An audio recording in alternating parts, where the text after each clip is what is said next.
Now you can start.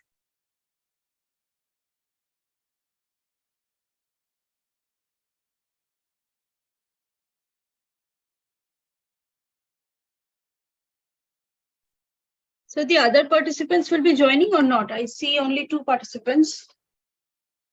I think people will join slowly. Okay, sir. So I'm sharing my screen then. Yeah.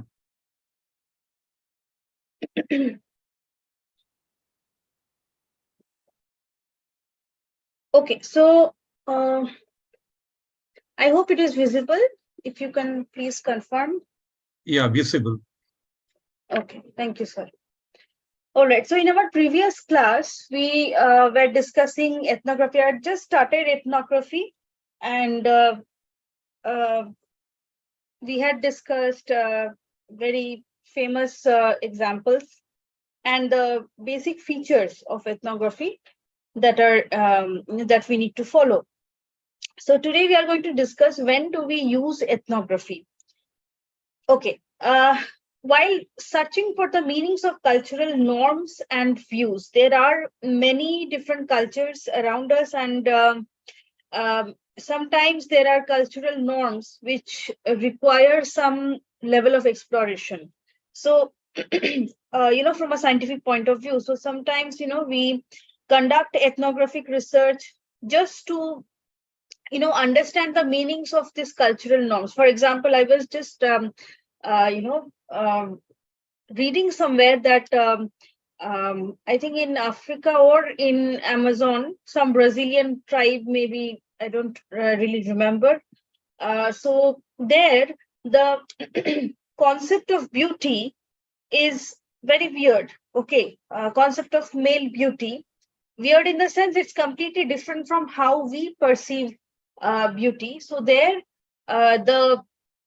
they have an kind of an annual competition among all the male members of the tribe, that who is the most beautiful man.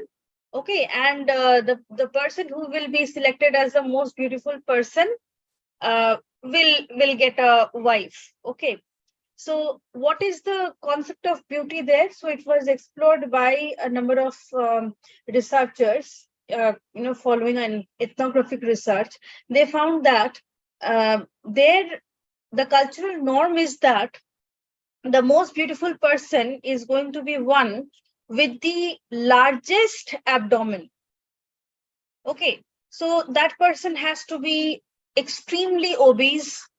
Okay, so they follow this kind of a ritual where all those who are participating in the competition, they have to stay inside a hut for 6 months time, just go on eating and eating and eating, and they need to accumulate fat as much as possible in their abdominal area, right? So at the end of 6 months, the person with the who is the most obese among all of them, with the largest abdomen, okay, belly fat, is considered as the most beautiful man in that particular tribe.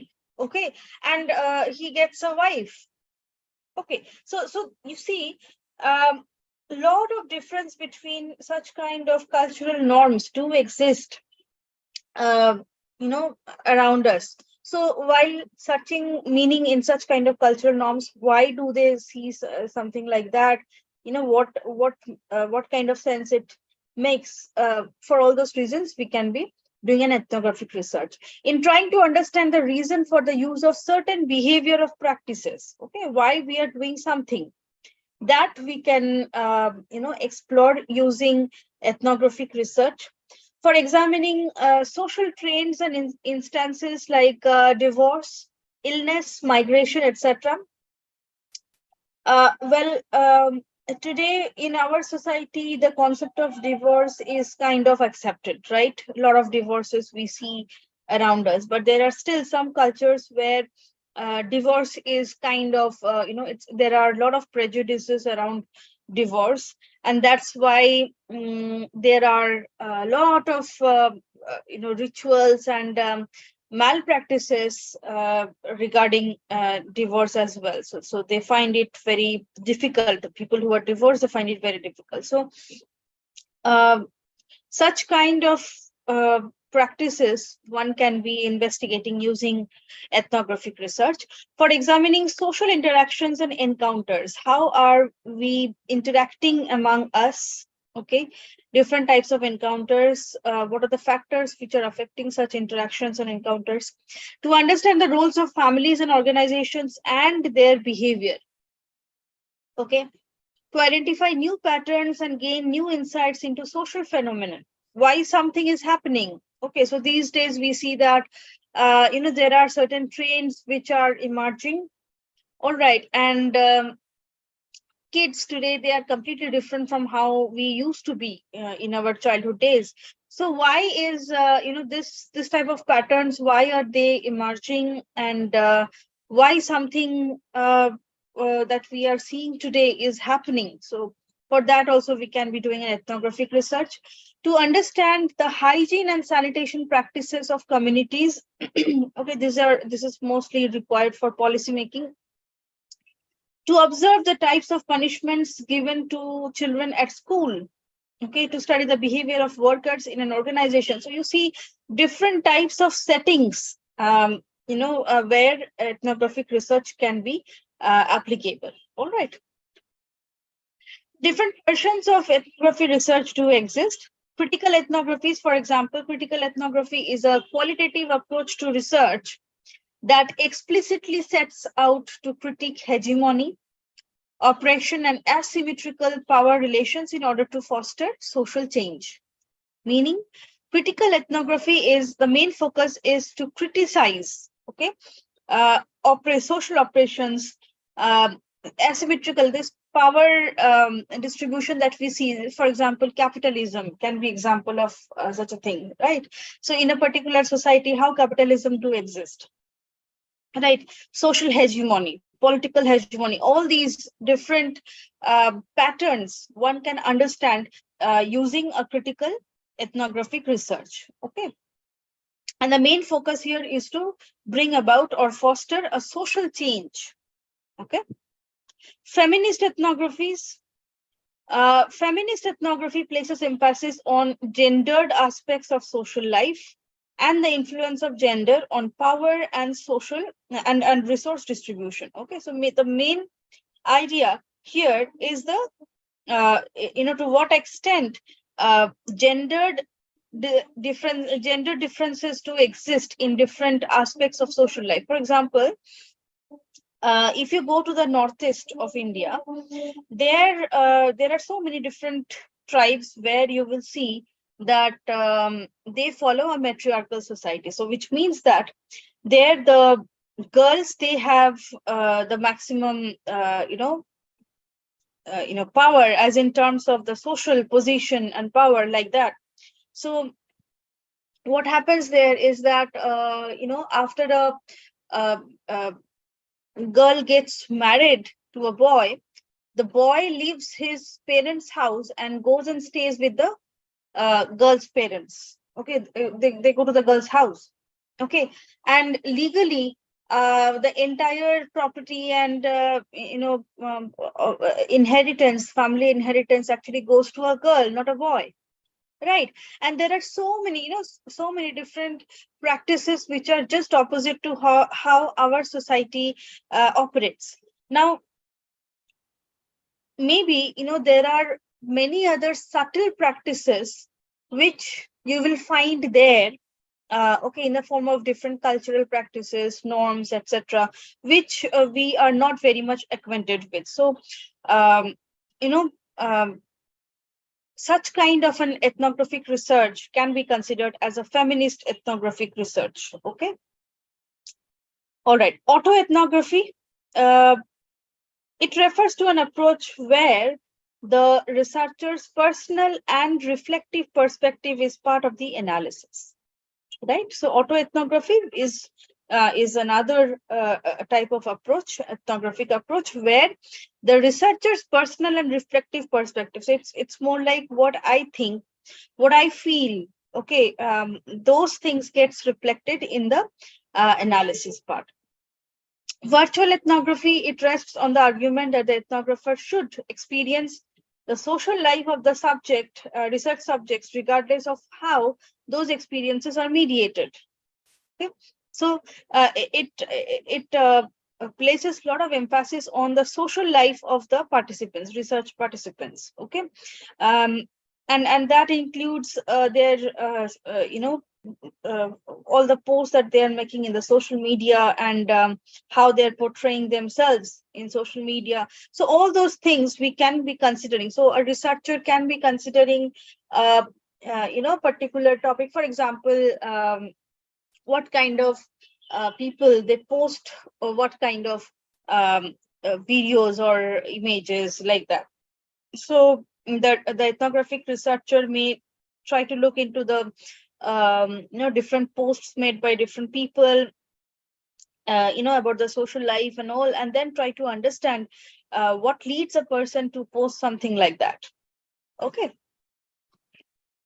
All right. Major steps in ethnographic research. So these are some of the important steps. Choosing the field site, doing field work, participant observation, ethnographic interviews, site documents, field notes, analyzing and interpreting ethnographic data, and writing an evaluation of ethnographic research. So let us see how each of these we can consider. Choosing the field site. So ethnographic research often starts with choosing a field site. Thereafter, guiding research question appropriate to that specific site is generated. It is also possible, however, to start with a theoretically derived research question about a certain cultural process, and to find a site where the question might be appropriate. Once a potential field site has been selected, the researcher needs to negotiate access. This involves getting permission from the people on the site to visit the site for research purposes during a certain period of time. So that's how this entire step works, right? So it starts either with selecting the field site first. So maybe I can think that, okay, I'm going to do a research. So, I want to study the tribal people who are who exist, or who stays in in West Bengal. There are many different pockets in West Bengal, Purulia and other places, where there are tribal people staying there in the interiors. So I might try to I might want to study that. Okay, what are the kind of social practices? How do they differ from us with respect to certain things? Okay, so we might be so I might be deciding on a field site first, and then after going there and studying them, I might derive a research question, specific research question, like okay. Maybe I want to see the personality how the personality develops in that type of a tribe. Okay, so the research question can come later, or it can start in the opposite way. So we can start with the research question itself. Okay, for example, the research question can be that people who are not staying in the urban areas, and we who are beyond the influences of different urban factors, for them, how do their personality develop?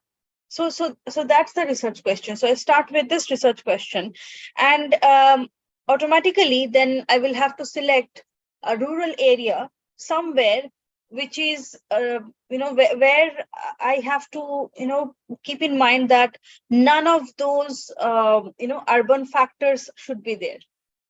Okay, as much as possible, I need to eliminate all those different factors, all those different influences. So automatically I'll have to go to those tribal districts, okay, or those interior areas where the least amount of urban influence is also not present. Okay, so I can start with the research question and then select the field site. So either way, it is fine. So once it is done, then we have to go for negotiating the access to that particular field site. So of course, for example, if you go to study the tribal areas here, first thing you have to do is you have to get a uh, permit from the government, okay, local authority, okay. And then since tribal communities are they have very little concern about the local authorities or the government. They have their own autonomous systems. So you have to get a permission from them as well to gain access.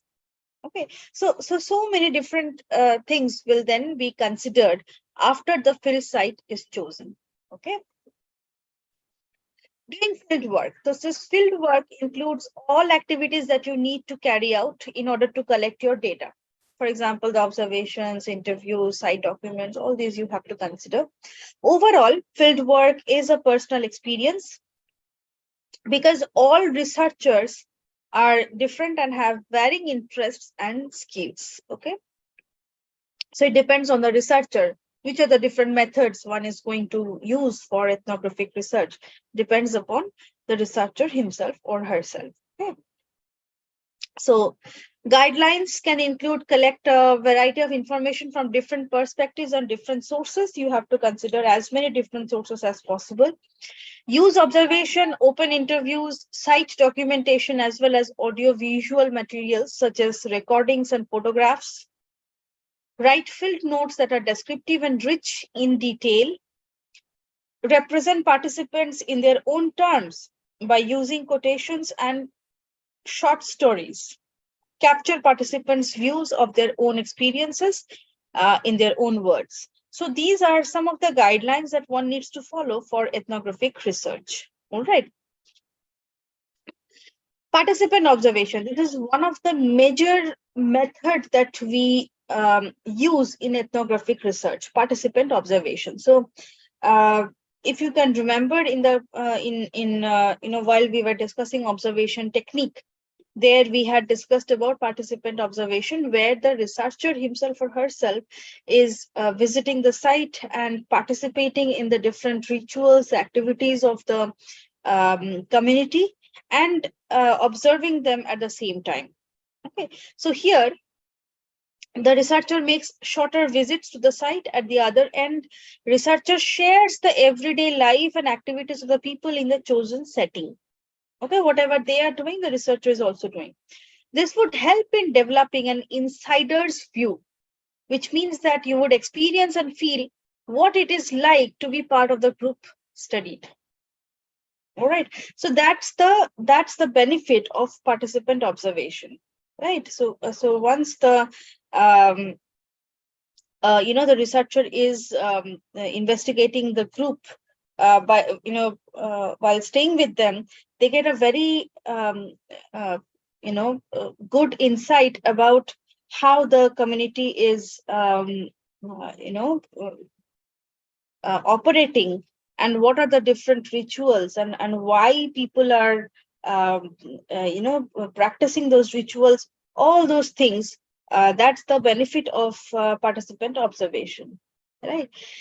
Experiencing a site from the inside is what necessitates the participant part of observation. Simultaneously, however, there is always an observer side to this process. Challenge is to combine participation and observation in a way that enables understanding of the site as an insider while describing it to the outsiders. All right, so that's the expertise of the researcher. Why? Because the researcher is an insider there, is going for participant observation, but at the same time is describing the event or the phenomena as a whole from a very neutral point of view. Okay, leaving apart the researcher's bias in this case, which is very much possible to crop in. Okay, so that requires at least some level of expertise on the part of the researcher. Okay, ethnographic interviews and Ethnographic study can be centrally based on open-ended narrative or life history interviews, which can also be called ethnographic interviews. Okay. Most often, however, ethnographers supplement what they learn through participant observation by interviewing people who can help them understand the setting or group that they are researching. It can be useful to interview a variety of people at various points of an ethnographic research. While participant observation gives information on action and behavior, interviews provide a chance to learn how people directly reflect on their own behavior, circumstances, identities, and events. Interviews can be taped with the participants' consent.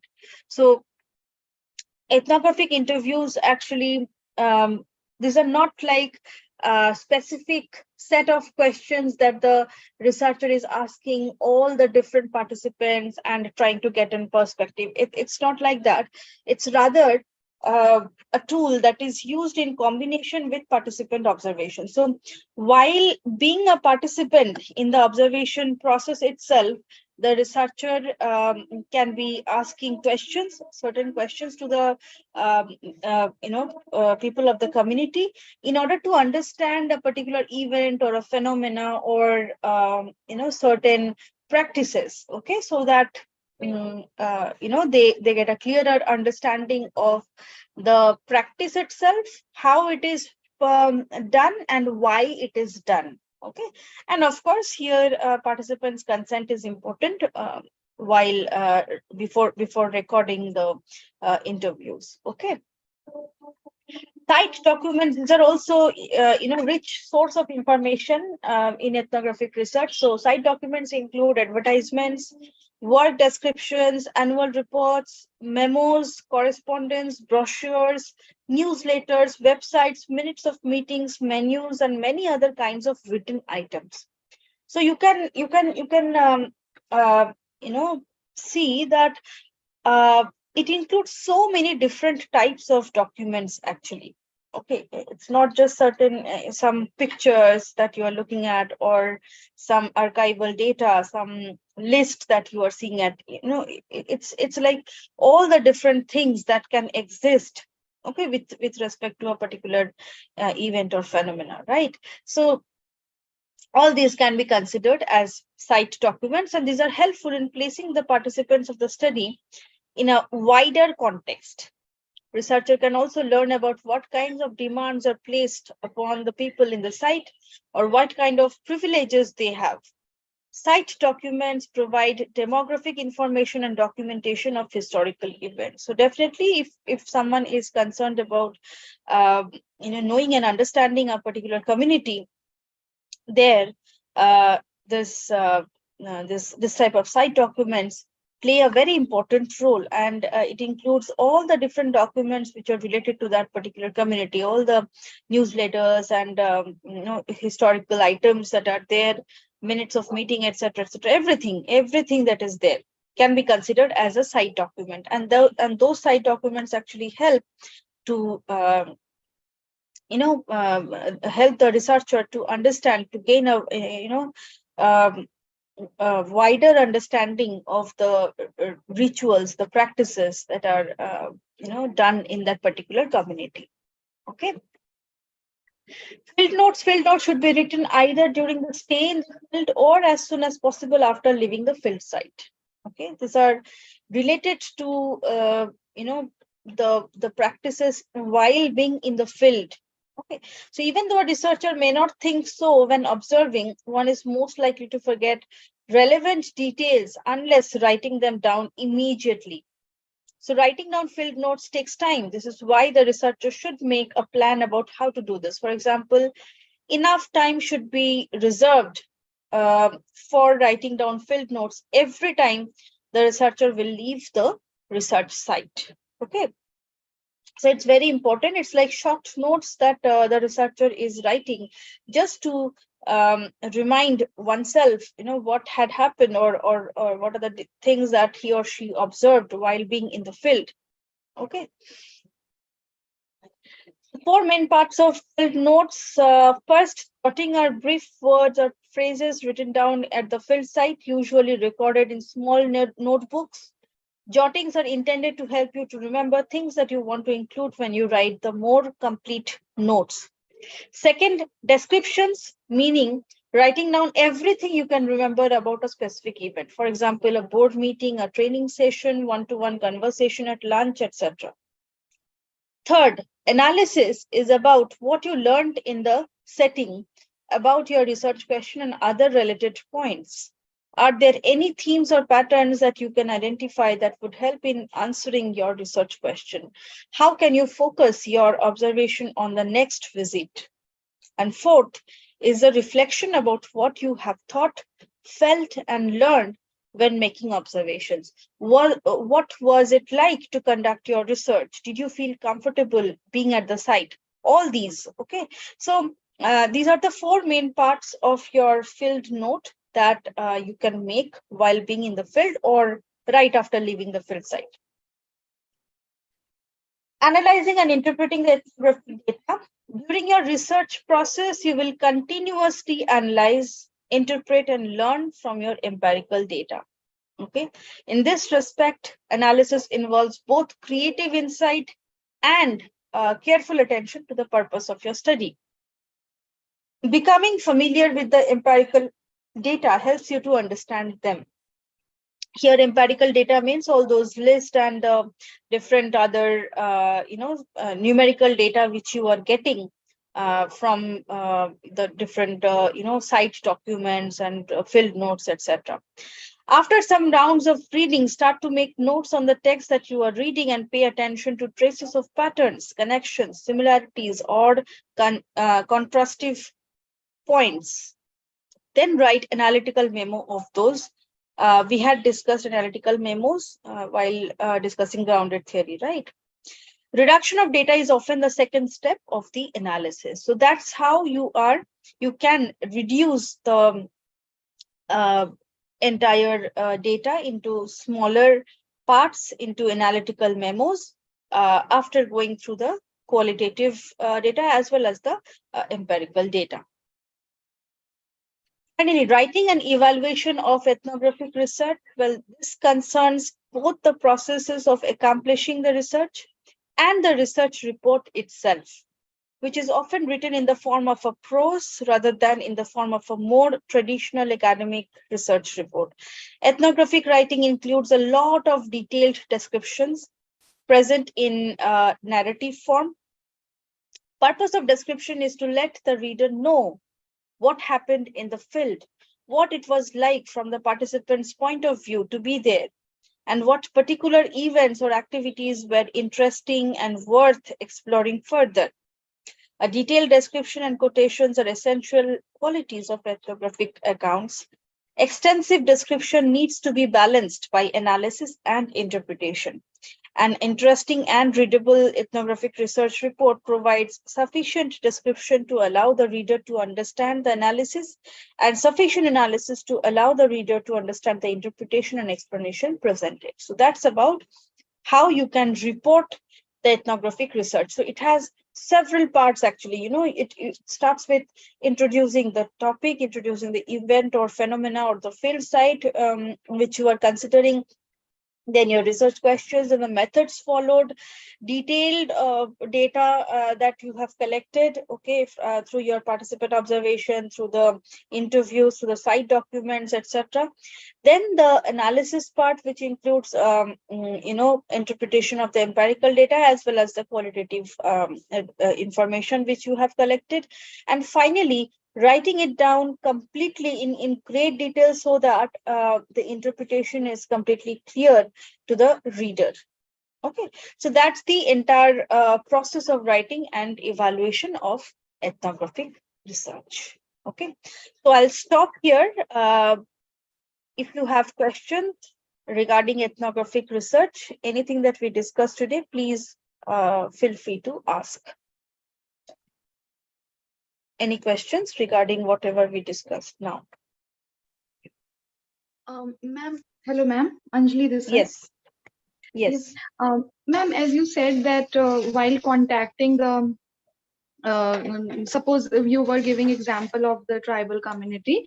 So what about the language difference? If suppose I'm not able to understand their language, can I then also study, or is it required that the researcher also learn the language or something like that? Sometimes it happens that the researcher learns the language of the community, okay, for studying them. That's the best thing if they can do, because then you can understand first hand, on a first hand basis. But sometimes it is not possible to do that. So in such cases, they can consider translators who go along with them and who can help them understand the language. That is also a very popular practice. So, ma'am, what is preferred choice that the researcher should learn? Definitely, if that can be done, it is the best thing that one can do, right? But of course, it depends on a lot of factors. First thing is whether it's a very, suppose it's a very offbeat language. For example, suppose I decide to study the Santal people who are there in the different, interior districts of West Bengal, right? Now, studying Santali itself and knowing the language will take a lot of time, because it's a very obscure language. Not everyone knows about it, and you will get very few people who can teach you Santali as a whole, right? So I'll see that probably I'll take a lot of time to learn the language itself. Maybe 6 months time I will need. So if I take 6 months time, then probably I will be left with very less amount of time to do the actual research. Right. So in that case, probably I'll consider a translator. Okay, someone who knows both Santali and my language. Okay, so I'll take help from that kind of a person, and I will try to consider execute my research using that. But there are many other situations where we do not we may not face such kind of language barrier, or a particular type of research setting where probably I have little knowledge about that language or their culture. So there I will not need a translator mostly. Okay, so it depends, how much time you have, what are the different stakes, what is your research question, what kind of field site you are choosing. All those things actually matter a lot. Okay. Yes, ma'am. All right. Any other question?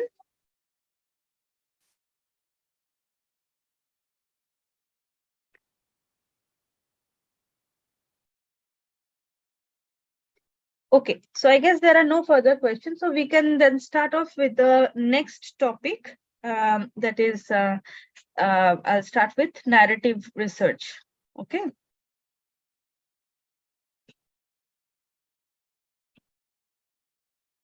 Is it visible? The slides are visible to you?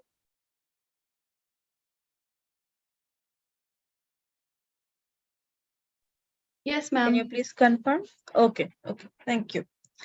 Okay, so narrative research is a particular type of, another type of qualitative research where we are looking into such kind of qualitative data. But the basic difference here is that in narrative research, we are looking into narrations. Okay, that's the main focus in case of in narrative research. So this narrations which are coming from different stories that we are considering. So Richard Kearney actually had said that telling stories is as basic to human beings as eating, right?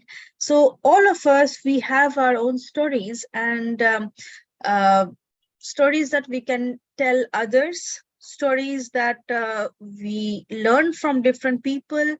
Okay, in our childhood, we also, all of us, I think we listened to different stories, different fables, and those different stories and fables and, magical descriptions, all those things that we had heard, bears some meaning. Okay, it carries some meaning.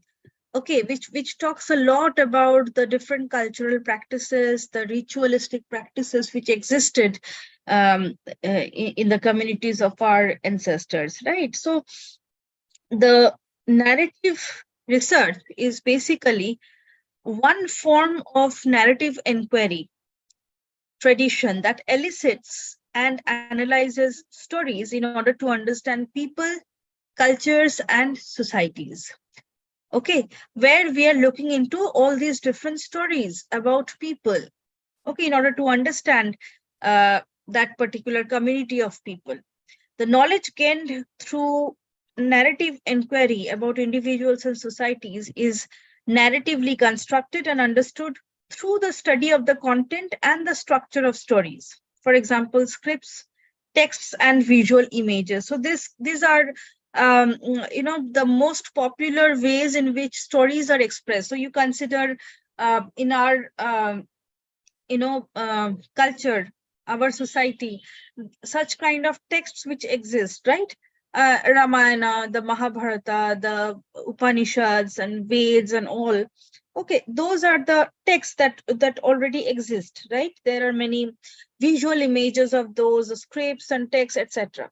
So one can look into such kind of stories and their texts to understand the content itself, and those content actually tell us a lot about the society that existed in during that time. Okay, social psychologist Elliot Mishler introduced narrative as a central mode of human cognition that offers insight into individual and collective identity and experience. The function of stories is to convey important cultural and social norms, familial histories, traditions, and rituals. Certainly predates the wave of theorizing that legitimized narrative inquiry as a methodology of Western social science. Okay, so for example, consider Ramayana. All right. So if you look into the different societies which considers Ramayana as a something of a religious value. Okay, it exists in those communities. So there are many communities. All right. So here, the Bengali community, the North Indian community, then the South Indian community. Okay, the tribal community of the Northeast. Okay, the Gujarati community, the Marwadi community, and so many different communities we have in our country. All of us, we have our own versions. And then you go to Sri Lanka, they have a different version. You go to the South Asian countries, okay, they have their own version of Ramayana. Okay, you go to Indonesia, you go to Malaysia, they have their own versions of Ramayana. Okay, so if you compare these different texts and scripts and visual images which exist for each of these communities, you will find that a lot actually depends upon their their local cultural practices. Okay, for example, in our country, you consider Ramayana. Okay, you consider Sri Ram. Sri Ram is often portrayed as a person with great physique. Okay, the physical beauty is astounding, and it is considered as someone with often it is portrayed in the popular culture. It is portrayed as someone who has big muscles and who can fight and who can who is kind of rough and tough and like that, right? So you consider the popular movies that portrayed Sri Ram as a hero. Okay, you go to Indonesia. There I found that they have a different way of portraying Sri Ram. So they portrayed Sri Ram as someone with a very, very pretty face, and you will not find much of a difference between how Sri Ram and Sita looks. Okay, so both of them, they are very pretty and delicate and like that. So Sri Ram is portrayed someone like that. Okay, so how is that possible? Okay, why do they portray? They have different, portrayal of Sri Ram as a hero like that. Okay, which is completely different from our portrayal. That's because in their culture, males are considered in a different way. The male beauty it has a different concept altogether, right? So that can be a very good subject of narrative inquiry in this case, because we are, narrative inquiry is something which looks into the such kind of scripture, such kind of texts, okay, visual images, stories, which are being told for a long period of time, and which tells a lot about a particular society, a particular community, right? So it all started as a method of sociology, and later on, it has been adapted as a popular method in different other uh, disciplines as well. Okay, so what are the different features of narrative analysis? Well, narrative approach include the collection of narratives from individuals or small groups. Most often, there is a collaboration with the researcher as storytelling engages the audience. Okay. These stories tell of individual experiences that often exposes the researcher to the identities of that individual. The research participants, they might be telling the different stories of their own lives, stories of their ancestors, of their families, okay, about the different social phenomena that is happening around them. And these stories actually tells the researcher a lot about the identities of those participants, okay. So narratives are often collected through interviews, but other qualitative forms of data collection, such as observation and documents, may be used. Analysis of narrative data varies as there is no universal approach. However, narrative researchers have published some guidelines and processes. Narrative data analysis process should be selected based on your purpose and research questions. Okay? There is no hard and fast tool for conducting a narrative analysis, but yes, there do exist certain different steps which do exist, and one can consider those different steps for conducting a narrative analysis. Okay. There are multiple ways to understand and frame different approaches, traditions, and practices within narrative inquiry. Keim 2016 pointed to broader traditions in narrative inquiry, narratives of the self, narratives and society, narratives for or of social justice. So within these traditions, different qualitative methods may be used to generate, elicit, and analyze narratives. So these are kind of, the basic motives for carrying out narrative analysis. So let us see narratives of the self.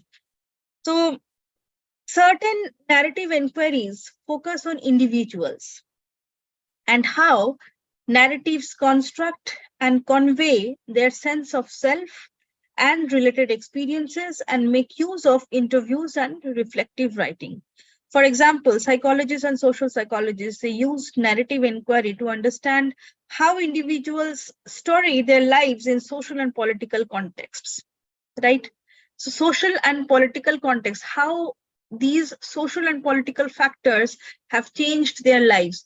For example, a researcher might be, conducting interviews of people who have been refugees in some point of their lives. We know about the partition, after, when we obtained our freedom from the British rule. There was this partition that happened, and so many Hindus who used to stay in Bangladesh or in Pakistan, they had to leave their homes and their places, their everything, all those belongings were gone, and they had to cross over and come here in this country as refugees. And they stayed for a long period of time, they stayed in the refugee camps, and then slowly and gradually they built their lives here, right? So sometimes, my father has been one such kind of a refugee. And sometimes, he tells us stories about, how things were, and what were those things which happened when he was very small at that time. So when he came with his parents here, and my grandfather, he had to start afresh. Okay, he had to take a job. He was some zamindar in the other country, now Bangladesh. But after coming here, he had to start a job. He had to go for a job somewhere, and so many different family members were there, and he had to take care of everything. And how they all, slowly, very slowly, and gradually, they, uh, started living afresh. So those are the sources of these narratives. Okay, about the self. Okay, so these kind of narratives are about are the narratives of the self. So these tells us about how the life of a person is shaped by the socio-political factors which are existing in that person's life, right? So they are often interested in how individuals' stories change, signaling growth and well-being in response to narrative therapy. Okay. Other narrative inquiries focus on life writing, such as microbiographies of individuals or macrobiographies conducted longitudinally to illustrate the social lives of individuals who make up a collective. Right. So all these different narratives which comes from a person's life is considered as the narratives of the self. Okay. There can be narratives about the society. Some narrative inquiries focus on the social dimensions of storytelling within institutional contexts. For example, Clandinin and Connelly, 2000, they described narrative inquiry as the study of lived experience in the field within formal settings. For example, schools, organizations, clubs, etc. They, like other auto or duo or trio ethnographers, use ethnographic data generation and collection methods. For example, observing, jotting field notes, conducting interviews, examining artifacts, journaling, etc., to capture and compose stories of experience. Okay, so these narratives are about the lived experiences of a person in the field. Okay, so this can be about some person who is, the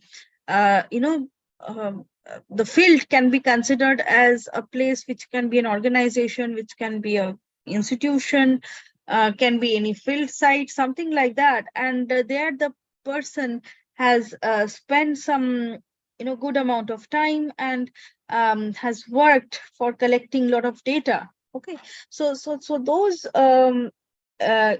field notes and the data which has been generated from those from being in those field sites can be considered as narratives about the society.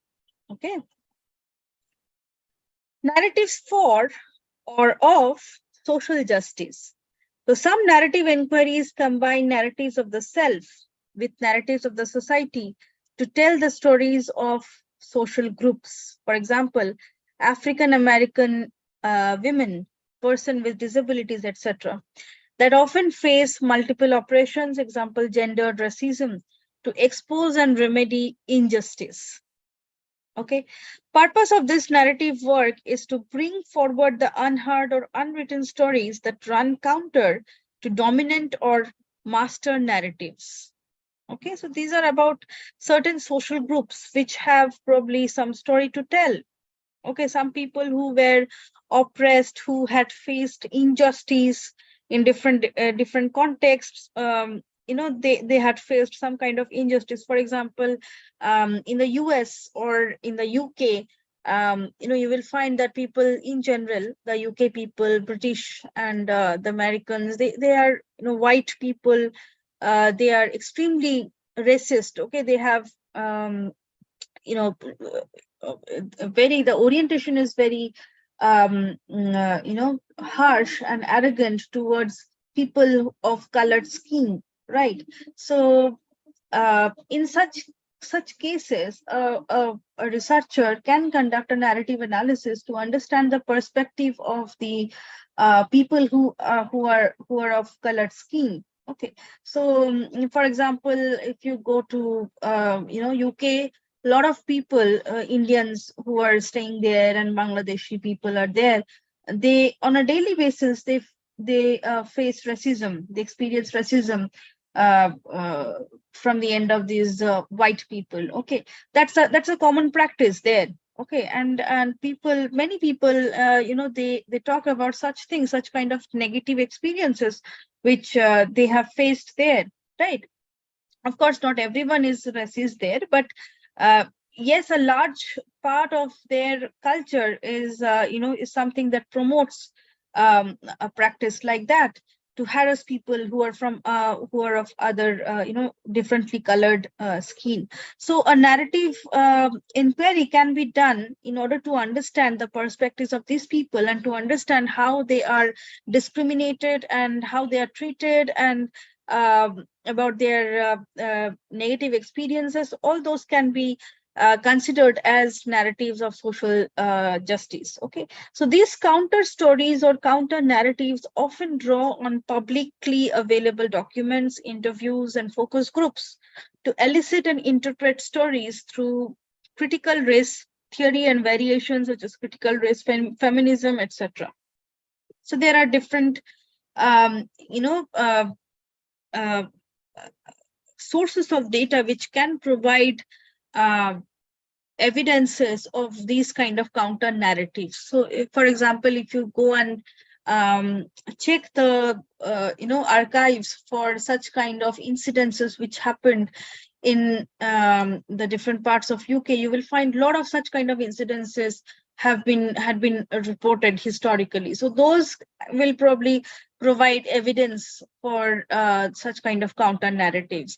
So that can be an example of a narrative for social justice that the researcher can consider. Okay. Steps. So steps can include, determining strategy for sampling, identifying the site or individual. It's more or less the same as the other form of research, qualitative research that one can consider. Identify site or individual, then gain access to get permissions, etc. Determine the data collection approaches. So which are the different data collection procedures that one is going to follow? Collect data through interviews, observation, etc. Preliminary analysis can be done, resolve filled issues, which can include, certain modifications that are needed, and then storing the data and reporting it as a final step of conducting the narrative analysis. Okay, so that's the general procedure.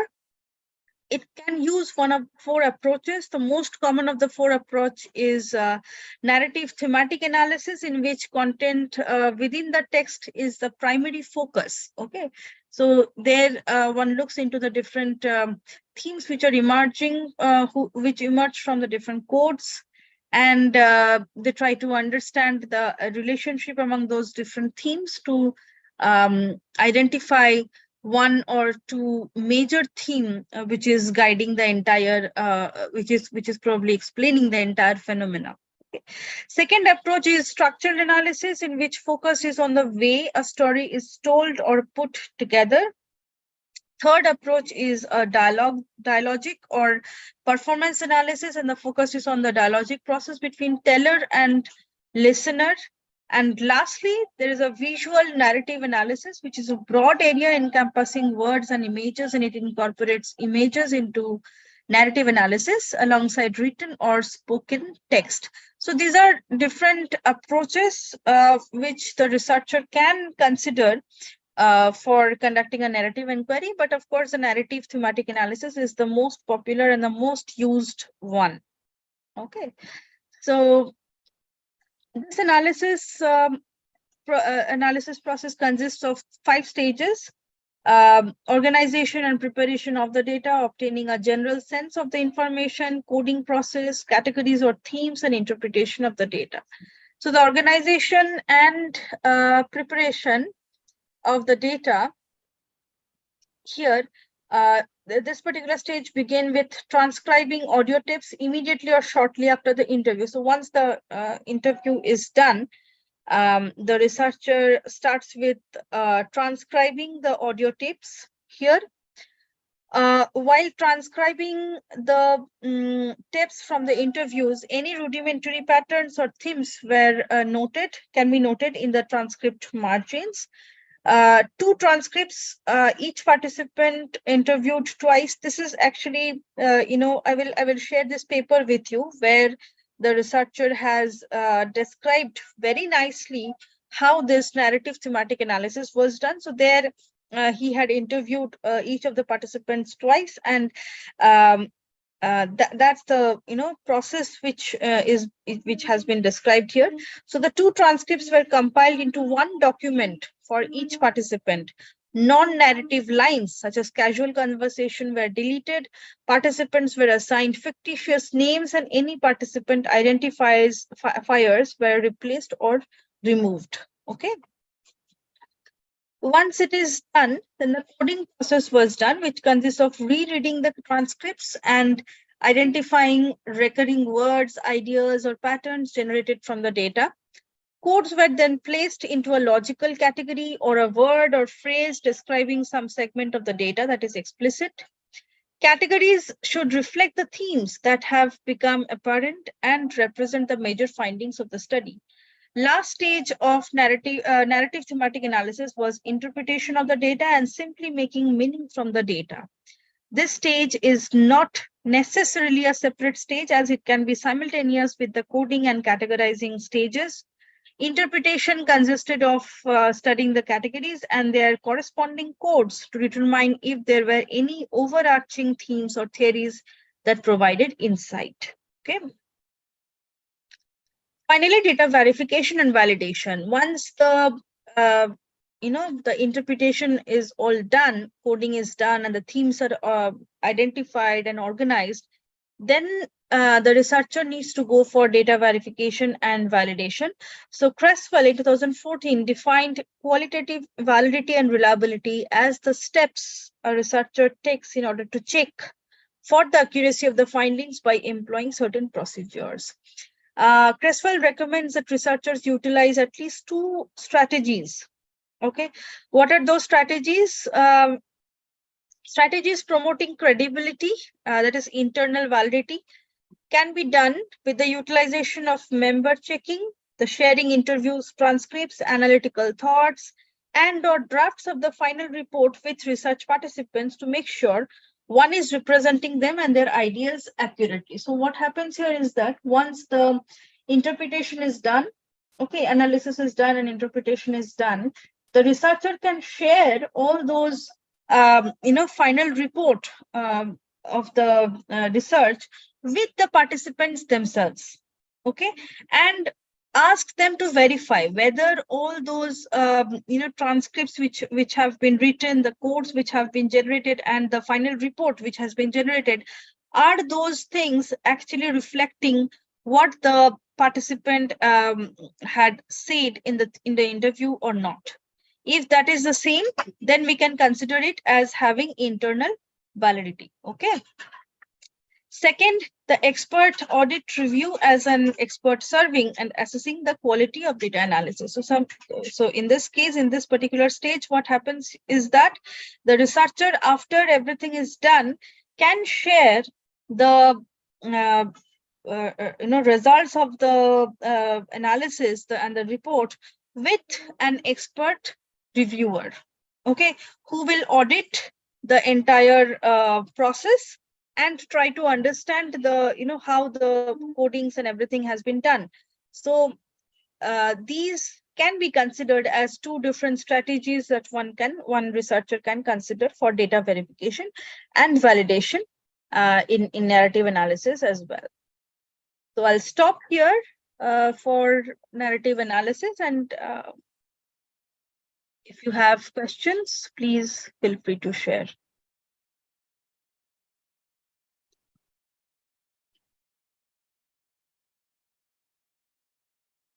Yes, any question?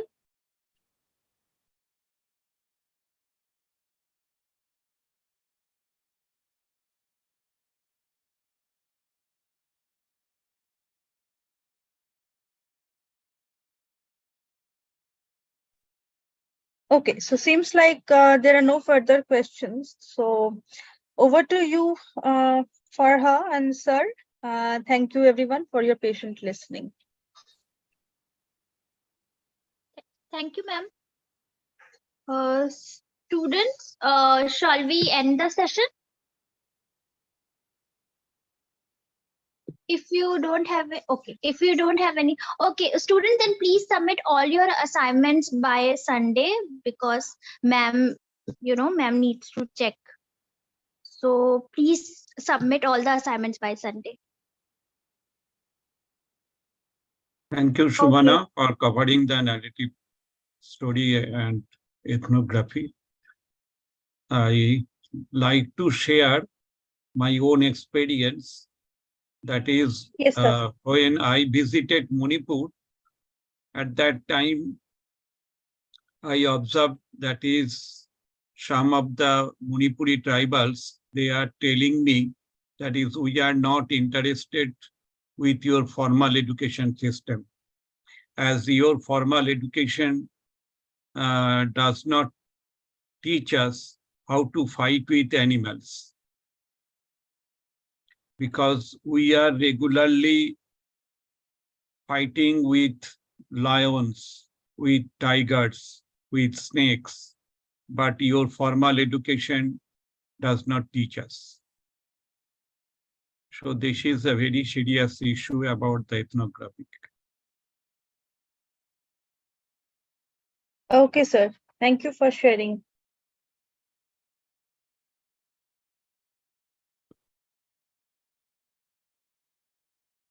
Okay, so here I like to end the session. Yes, sir. Okay, good night.